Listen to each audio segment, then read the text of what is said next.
Assalamualaikum warahmatullahi wabarakatuh. Welcome back to our channel. World heritage. Heritage का मतलब क्या है? That which is valued because of historical, natural, cultural importance.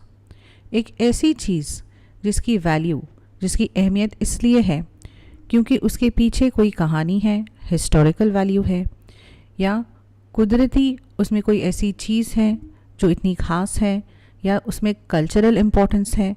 Cultural यानी जो हमारे रीति रिवाज हैं, जो हमारा रहन सहन है, जो सोसाइटी है, उसकी कुछ ख़ास चीज़ें हैं जिसका असर जो है उस पर देखा जा सकता है। तो ये सारी चीज़ें जो है एक साइट को या किसी चीज़ को हेरिटेज बनाती है। तो वर्ल्ड हेरिटेज यानी आलमी वर्षा, वैश्विक धरोहर। A World Heritage Site is a site determined by the United Nations Educational, Scientific and Cultural Organization UNESCO to have significant cultural or natural importance to humanity. तो वर्ल्ड हेरिटेज साइट में कौन सी site शामिल हो, कौन सी जगह, कौन सा मकाम शामिल हो, ये तय करता है यूनेस्को, जो यूनाइटेड नेशंस का एक हिस्सा है। यूनाइटेड नेशंस क्या है, यूनेस्को क्या है, हम अभी कुछ ही देर में देखेंगे। तो ये डिसाइड करते हैं कि जो साइट चूज़ की गई है उसकी जो है कल्चरल और नेचुरल इम्पोर्टेंस क्या है इंसानियत पर। अगर उन्हें ऐसा लगता है कि इस साइट में ऐसी कुछ ख़ास बातें हैं जिसका असर जो है कल्चरल असर है, कल्चरल यानी जो हमारे रीति रिवाज हैं, जो हमारी सोसाइटी है, उसका ख़ास इस पर कुछ इम्पोर्टेंस है, खूबी है, या जो नेचुरल इम्पोर्टेंस है यानी इसकी कुदरती कोई खूबियाँ हैं, कोई बहुत ही स्ट्राइकिंग फीचर्स हैं जो उठकर आती हैं, जिस पर जो है इंसानियत पर उसका काफ़ी असर है, दुनिया भर में उसका काफ़ी असर है, तो उसे जो है इस लिस्ट में डाला जाता है, वर्ल्ड हेरिटेज साइट की लिस्ट में डाला जाता है। पहले समझते हैं कि यूनाइटेड नेशंस क्या है। यूनाइटेड नेशंस एक इंटर गवर्नमेंटल ऑर्गेनाइजेशन है, इदारा है।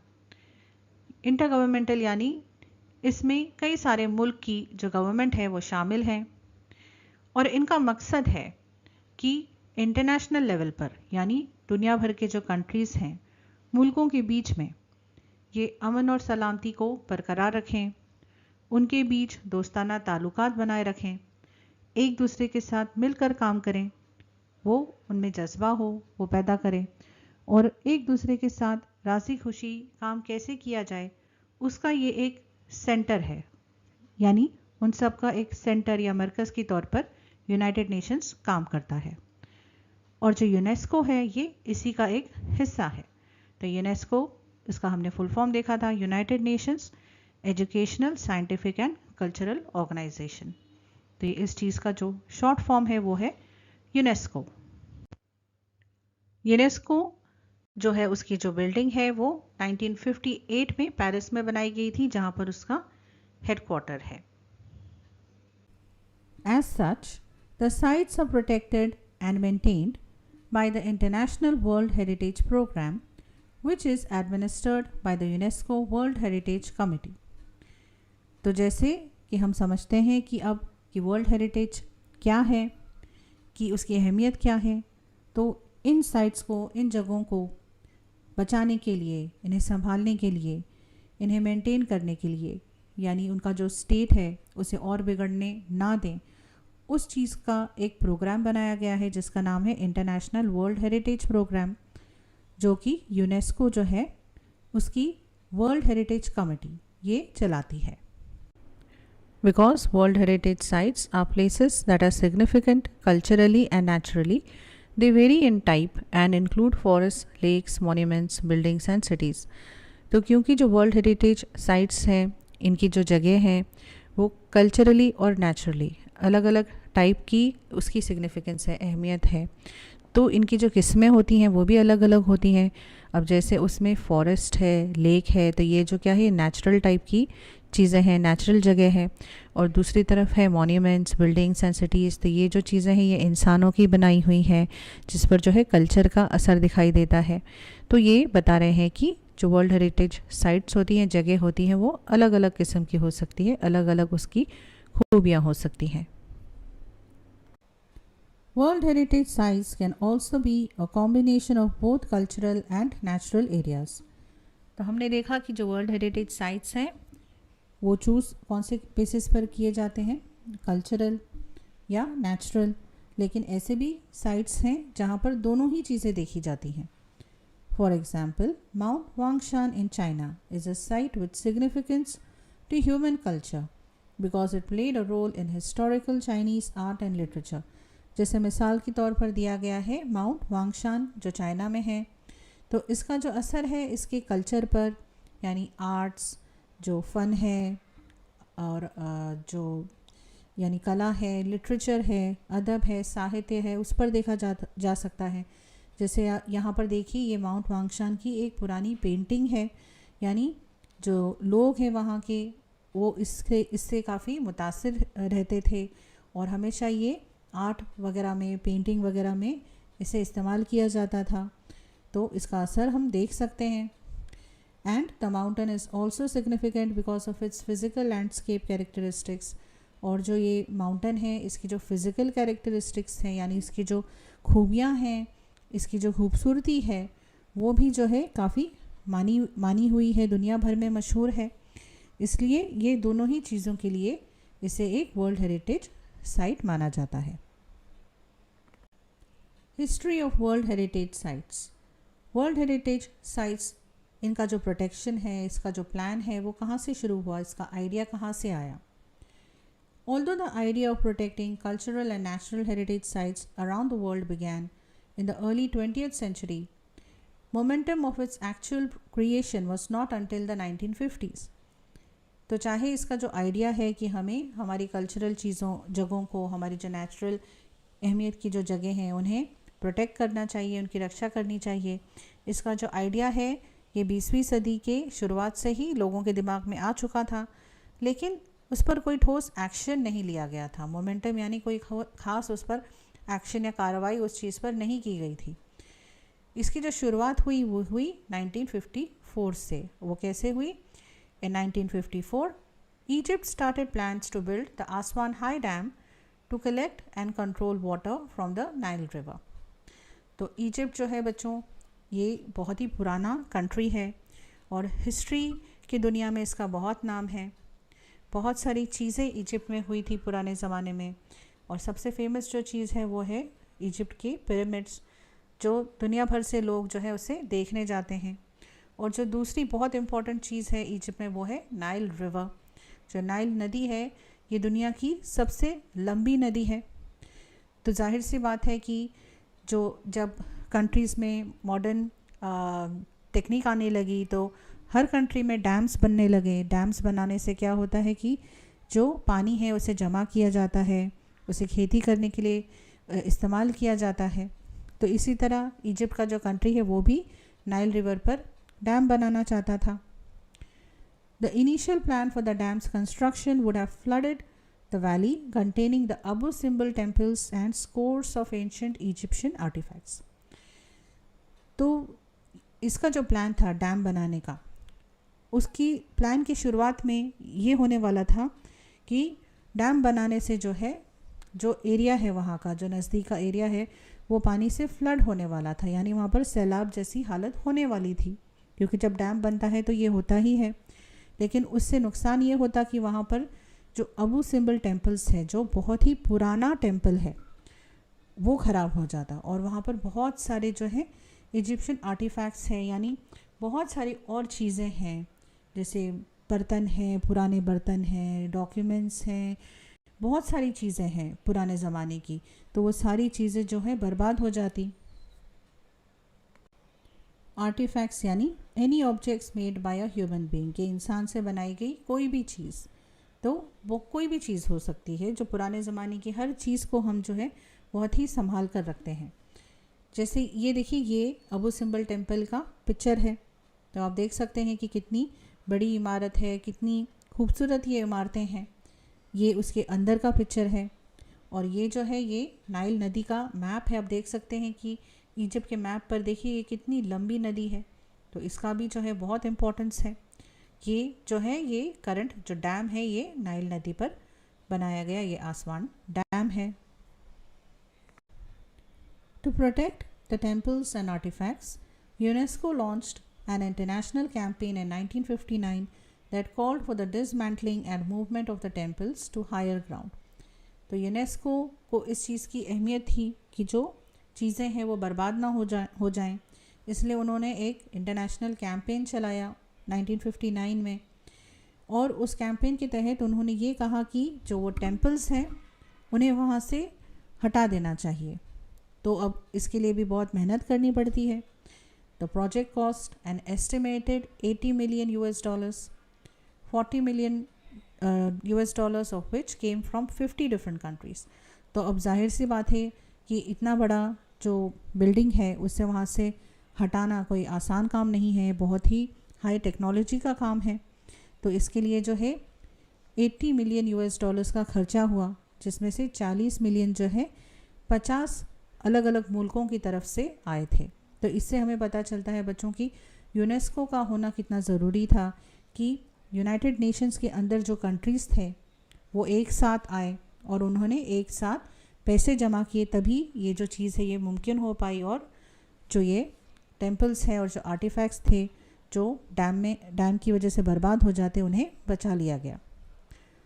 Because of the project success, UNESCO and the international council on monuments and sites initiated a draft convention to create an international organization responsible for protecting cultural heritage.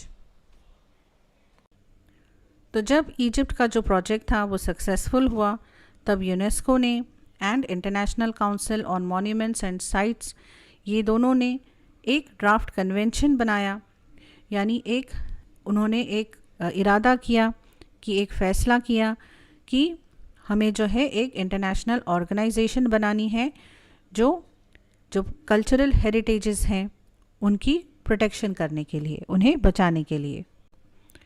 Shortly thereafter in 1965 a White House conference in the United States called for a World Heritage Trust to protect historic and cultural sites, but to also protect the world's significant natural and scenic sites.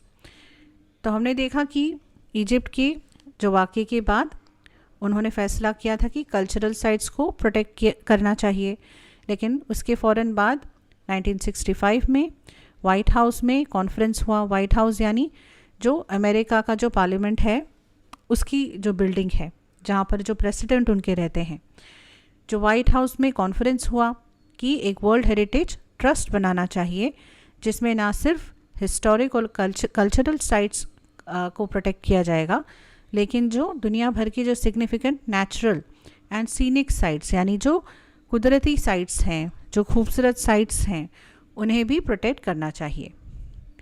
Finally in 1968 the International Union for Conservation of Nature developed similar goals and presented them at the United Nations Conference on Human Environment in Stockholm, Sweden in 1972। और आखिरकार 1968 में international union for conservation of nature, यानी ये nature को बचाने के लिए एक ख़ास ऑर्गेनाइजेशन बनाई गई और इसके गोल्स जो थे वो वहाँ पर प्रेजेंट किए गए यूनाइटेड नेशंस के कॉन्फ्रेंस में कि इसका मकसद क्या है, ये क्या अचीव करने वाले हैं इस ऑर्गेनाइजेशन को बनाने के लिए। तो ये कॉन्फ्रेंस जो है वो स्टॉकहोम स्वीडन में हुई थी 1972 में।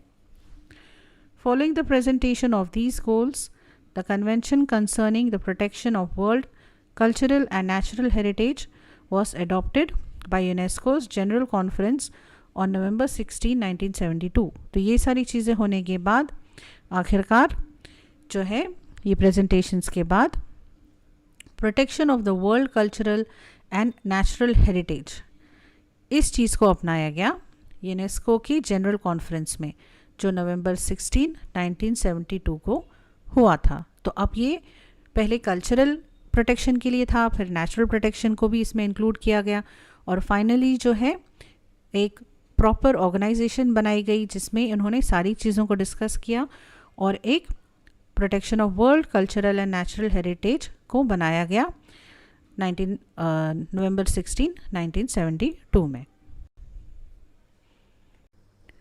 The World Heritage Committee. Today, the World Heritage Committee is the main group responsible for establishing which sites will be listed as a UNESCO World Heritage Site. तो यूनेस्को की world heritage site की list में कौन सी site शामिल होगी, इसका जिम्मेदार कौन है? The world heritage committee. The committee meets once a year and consists of representatives from 21 state parties that are elected for 6-year terms by the World Heritage Center's General Assembly. तो ये committee है, ये साल में एक बार मिलती है और इस कमेटी में 21 स्टेट पार्टीज़ यानी 21 कंट्रीज़ के 21 मुल्कों के लोग होते हैं जिन्हें इलेक्ट किया जाता है 6 साल के लिए. और ये इलेक्शन जो होता है ये world heritage centre's general assembly से होता है. The state parties are then responsible for identifying and nominating new sites within their territory to be considered for inclusion on the world heritage list. तो ये election होने के बाद जो ये लोग होते हैं जो इन कंट्रीज़ से बिलोंग करते हैं उनकी ज़िम्मेदारी होती है कि उन्हें जो है उनकी टेरिटरी से, उनके इलाके से जो है ऐसे साइट्स को आइडेंटिफाई करना है, ऐसे साइट्स की पहचान करनी है, ऐसे साइट्स को नॉमिनेट करना है, यानी उनकी सिफारिश करनी है, उनकी नुमाइंदगी करनी है जिन्हें वर्ल्ड हेरिटेज लिस्ट में शामिल किया जा सकता है. Becoming a world heritage site, किसी भी साइट का वर्ल्ड हेरिटेज लिस्ट में शामिल होने का सफ़र क्या है? There are 5 steps in becoming a World Heritage Site. इसमें जो है 5 स्टेप्स होते हैं, 5 सीढ़ियाँ जो हैं वो पार करके वो उस लिस्ट में शामिल होते हैं. The first of which is for a country or state party to take an inventory of its significant cultural and natural sites. तो जो पहला स्टेप होता है वो ये होता है कि जो कंट्रीज़ होती हैं या स्टेट पार्टी होती है जिन्हें इलेक्ट किया गया था उनको जो है उनकी कंट्री से एक इन्वेंट्री तैयार करनी है, यानी एक लिस्ट तैयार करनी है ऐसे साइट्स की जिनका जो है कल्चरल या नेचुरल सिग्निफिकेंस हो, अहमियत हो. This is called the tentative list and it is important because nominations to the World Heritage List will not be considered unless the nominated site was first included on the tentative list. तो अगर आप जो world heritage list में इस site को शामिल करना चाहते हैं तो पहले उससे टेंटेटिव लिस्ट में होना जो है वो बहुत ज़रूरी है. अगला जो स्टेप है next, countries are then able to select sites from their tentative list to be included on a nomination file. तो अगला स्टेप होता है नॉमिनेशन फाइल तैयार करना. तो उस नॉमिनेशन फाइल में जो है कंट्रीज़ जो हैं वो टेंटेटिव लिस्ट में से चूज़ करेंगे कि इनमें से कौन सी साइट्स को अगले स्टेप में जाना चाहिए. The third step is a review of the nomination file by 2 advisory bodies consisting of the International Council on Monuments and Sites and the World Conservation Union, who then make recommendations to the World Heritage Committee.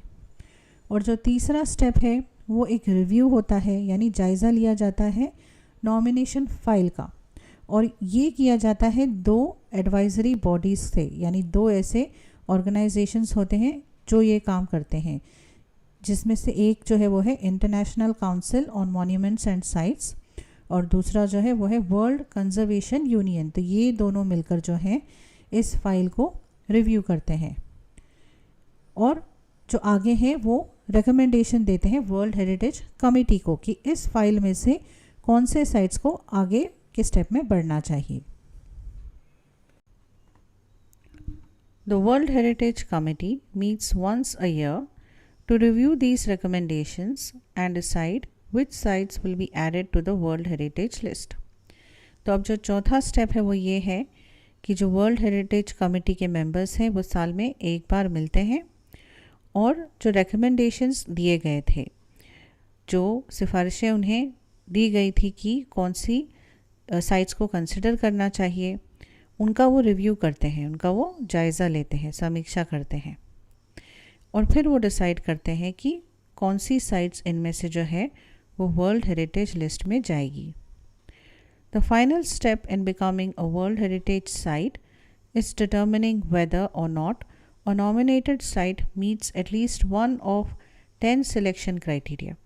और जो आखिरी step है वो ये होता है कि world heritage site बनने के लिए जो यूनेस्को है उनके 10 क्राइटेरियाज हैं, यानी फिक्स्ड बेसिस टू जज, कि उसे जज करने का, ये नापने का, ये पहचानने का कि कौन से वो चीज़ें हैं जिन्हें कंसिडर करना चाहिए, जिसके बेसिस पे, जिसकी बिना पर हमें इसे एक वर्ल्ड हेरिटेज साइट कंसिडर करना है। ऐसे 10 क्राइटेरियाज हैं। तो वो जो है वो आपको इस लिस्ट में मिल जाएंगी। मैं आपको इसका लिंक डिस्क्रिप्शन में भी दे दूँगी, आप क्लिक करके देख सकते हैं कि वो क्या क्राइटेरियाज हैं। तो उनमें से अगर कोई भी एक क्राइटेरिया उस साइट को जो साइट जो देख रहे हैं अगर उसमें से फॉल करती है इन 10 क्राइटेरियाज में से, तो उसे जो है वर्ल्ड हेरिटेज लिस्ट में डाला जा सकता है। इंस्क्राइब्ड का मतलब है टू प्रिंट, टू राइट और टू एनग्रेव, यानी कि उस लिस्ट में शामिल करना, उसका नाम उसमें गुंदवा देना। Once a site goes through this process and is chosen, it remains the property of the country on whose territory it sits, but it also becomes considered within the international community. तो एक बार जब site इस पूरे process से गुज़रती है और select हो जाती है, तो तभी वो जो है उस जिस कंट्री को बिलोंग करती है वो उसी की मिल्कियत होती है। टेरिटरी यानी रीजन, इलाका, कि जिस इलाके में, जिस कंट्री में वो प्रॉपर्टी है या वो साइट है, तो उसका ओनरशिप चेंज नहीं हो जाता, वो उस कंट्री की ही होती है। लेकिन अब से जो है जो इंटरनेशनल कम्युनिटी है वो उसकी भी जिम्मेदारी हो जाती है। तो अब जो है वो वर्ल्ड हेरिटेज साइट है, वो सिर्फ एक कंट्री की साइट नहीं है, पूरी वर्ल्ड की वो जिम्मेदारी बन जाती है। Types of world heritage sites. अब हम देखेंगे कि वर्ल्ड हेरिटेज साइट्स जो है उसके कितने टाइप्स हैं। As of 2009, there are 890 World Heritage Sites that are located in 140 countries. तो 2009 के हिसाब से यहाँ दिया गया है कि 2009 तक कितने वर्ल्ड हेरिटेज साइट्स थे? 890, जो 148 कंट्रीज़ में शामिल हैं। अगर हम 2023 के हिसाब से देखें तो एज ऑफ जनवरी 2023 अब तक वर्ल्ड हेरिटेज साइट्स कितने हैं? 1157। इतने वर्ल्ड हेरिटेज साइट्स अब ऐड हो चुके हैं और ये 167 कंट्रीज़ के अक्रॉस है। तो पहले जो है सिर्फ 890 थे, अब 1157 हो गया है, और पहले सिर्फ 148 कंट्रीज़ के थे, अब 167 कंट्रीज़ कंसिडर किए गए हैं, और जिनमें से 900 कल्चरल है और 280 नेचुरल है और 39 जो है वो मिक्स्ड है। 689 of these sites are cultural and include places like the Sydney Opera House in Australia and the Historic Centre of Vienna in Austria. तो अभी ये 2009 के हिसाब से कह रहे हैं कि 689 of these sites are cultural and include places like Sydney Opera House. तो ये जो आप देख रहे हैं ये साइट, ये सिडनी ओपरा हाउस है जो ऑस्ट्रेलिया में है, and the historic centre of Vienna in Austria, और ये वियना जो ऑस्ट्रिया में है उसका ये हिस्टोरिक सेंटर है। तो इस टाइप की जो बिल्डिंग्स हैं ये कल्चरल साइट के क्राइटेरिया में आती हैं। 176 are natural and feature such locations as the US's Yellowstone and Grand Canyon national parks. तो जो 176 जो साइट्स हैं वो नेचुरल हैं यानी कुदरती है, जिसमें से है यूएस का जो Yellowstone and Grand Canyon National Park की तस्वीर जो है ये उसकी है।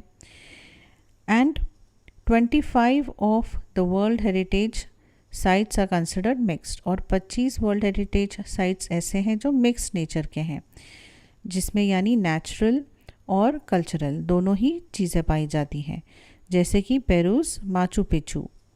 ये जो तस्वीर है ये पेरू के माचू पिचू की है। Italy has the highest number of world heritage sites with 44। तो इटली एक ऐसा कंट्री है जहाँ पर सबसे highest number of world heritage sites हैं, वहाँ पर 44 इस तरीके के साइट्स हैं। India has 36, 28 cultural, 7 natural and 1 mixed world heritage sites. तो ये 2009 के हिसाब से बता रहे हैं कि इंडिया की 36 वर्ल्ड हेरिटेज साइट्स हैं।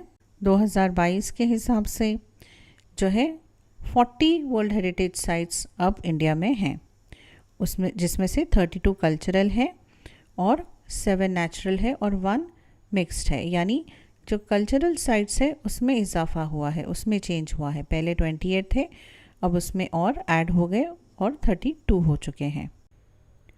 The World Heritage Committee has divided the world's countries into 5 geographic zones. World Heritage Committee ने जो दुनिया की कंट्रीज़ हैं उन्हें 5 जियोग्राफिक जोन्स में बांटा है। पहला है अफ्रीका। ये जो है ये पूरा अफ्रीकन कॉन्टिनेंट है। इसमें जो ये डार्क ग्रीन कलर है इसमें ये अफ्रीकन कंट्रीज़ को चुना गया है। दूसरा जो है वो है अरब states.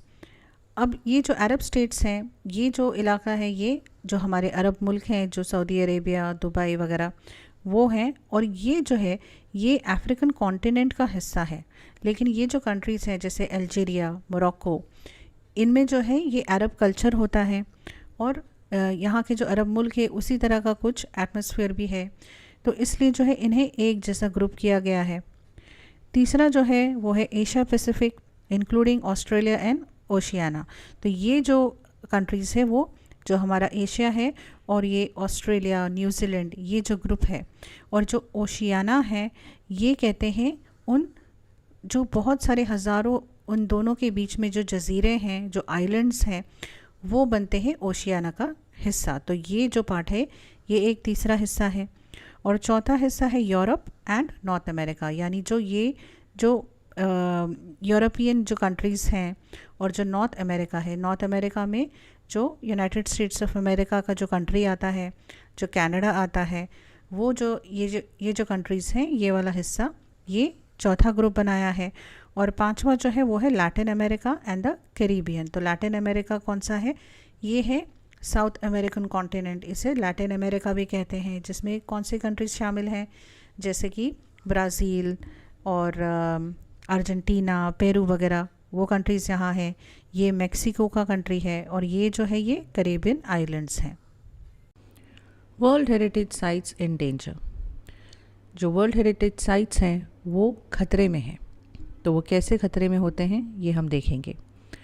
Like many natural and historic cultural sites around the world, many World Heritage sites are in danger of being destroyed or lost due to war, poaching, natural disasters like earthquakes, uncontrolled urbanization, heavy tourist traffic, and environmental factors like air pollution and acid rain.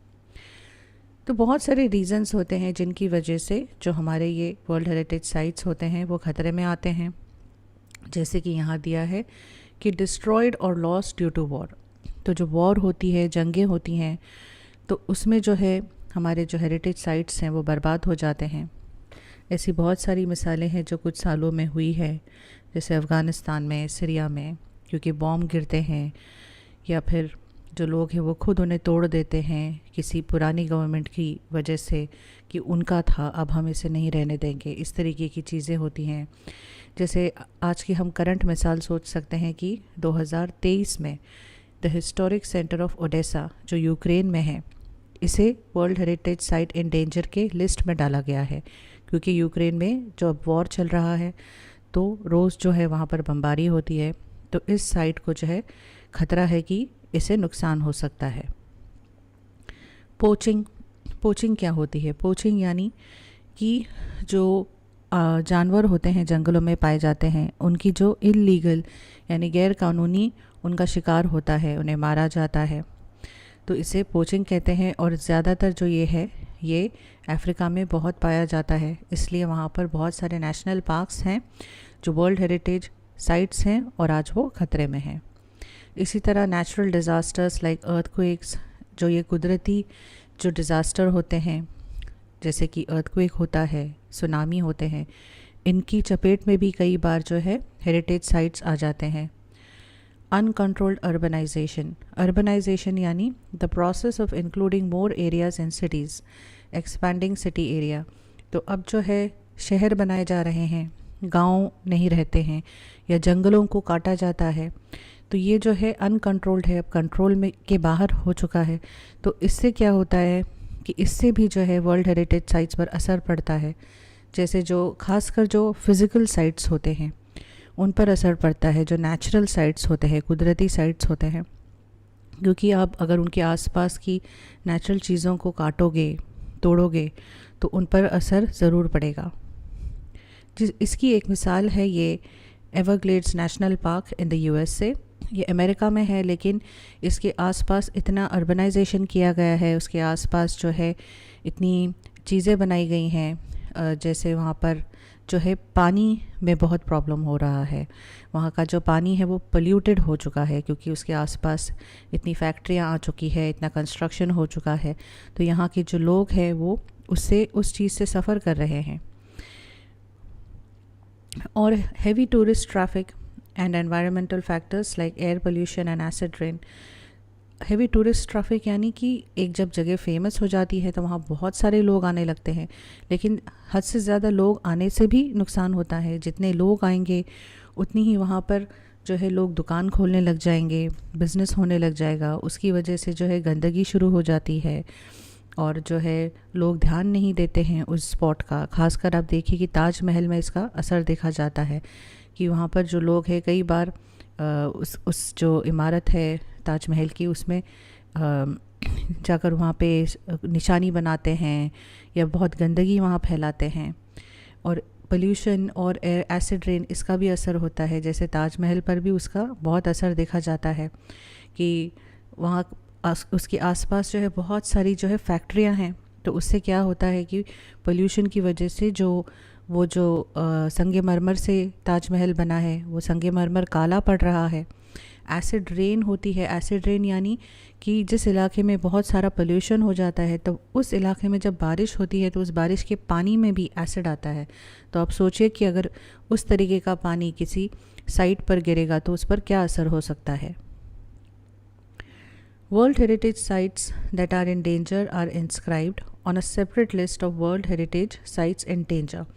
तो जो इस तरीके के sites हैं जो ख़तरे में हैं उनकी एक अलग लिस्ट बनाई जाती है जिसका नाम है list of world heritage sites in danger. तो यहाँ पर देखिए ये जो मैंने लिंक दी है, अगर आप इस पर क्लिक करेंगे जो आपको डिस्क्रिप्शन में मिल जाएगी तो आप देखेंगे कि कौन से साइट्स हैं जो आज ख़तरे में हैं।